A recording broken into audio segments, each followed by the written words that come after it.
다음 키워드는 경제 만병통치약입니다. 지금 추경안이 48일째 국회를 표류하고 있습니다. 여당이 어제 당정청 회의를 열고 늦어도 7월까지는 추경을 집행해야 한다고 강조를 했는데요. 박사님, 과연 가능할까요? 예, 어저께 여당인 민주당에서 당정청 고위 간부 회의를 했죠. 이 자리에서 추경을 강력하게 촉구를 했습니다. 지금 47일째 표류하고 있는데 이 추경이 늦어도 7월까지 안 되면 나라 경제가 파탄이 될 수 있다. 이제 이런 거의 배수진을 치는 그런 모습이에요. 네.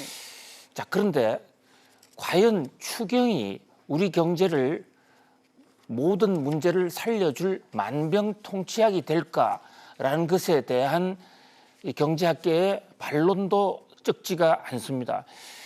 지금 추경을 하면 정부 재정을 투입을 해서 GDP 상승 효과가 분명히 일부 있을 거예요. 그러나 문제는 그 돈이 하늘 아래서 떨어지는 게 아니라 다른 어느 군데에서 가져와야 되는데 그것이 결국은 민간 분야에서 가져올 수밖에 없습니다.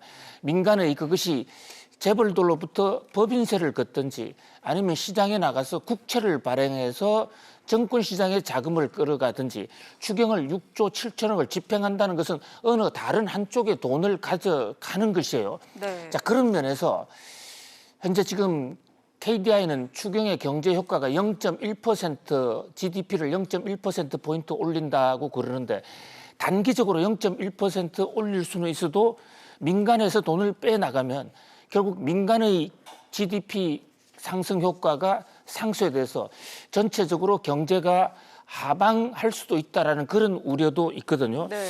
물론 지금 세계 경제가 엄중하고 미중 무역 전쟁이 터지고 있는 이런 상황에서 단기적으로 필요한 부분에서 추경으로 메꿔야 줄 그런 필요성이 있다는 말에도 상당한 논리적 설득력이 있어요. 그러나 추경만으로 모든 문제가 해결될 것 같은 그런 어떤 이 논리는 정치적인 프로파간다가 아니겠는가.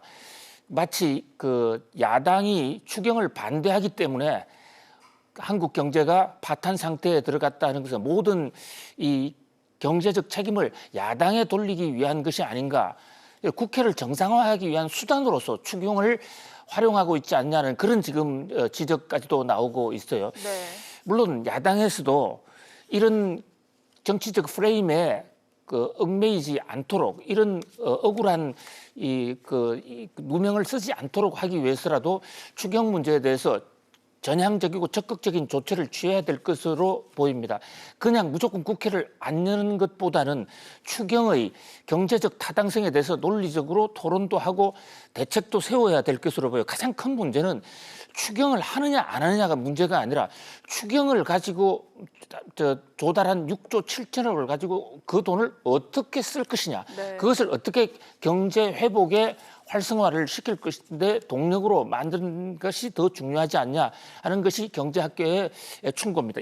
이런 가운데 어저께 이 당정청 이 합의 회의에서는 한국은행을 향해서 금리도 내려야 된다라고 정조준을 했어요. 이인영 민주당 원내대표가 한국은행을 향해서 금리 인하를 요구를 사실상 한 셈이나 마찬가지인데요. 네. 이 대목에 대해서 또 한국은행의 독립성을 훼손한다는 우려가 나오고 있고 작년에 바로 이낙연 총리와 홍영표 이 당대표 또 건설교통부의 장관 이런 분들이 한국은행을 향해서 금리를 올려달라고 요구를 했습니다. 그게 지금 1년도 채 지나지 않았어요.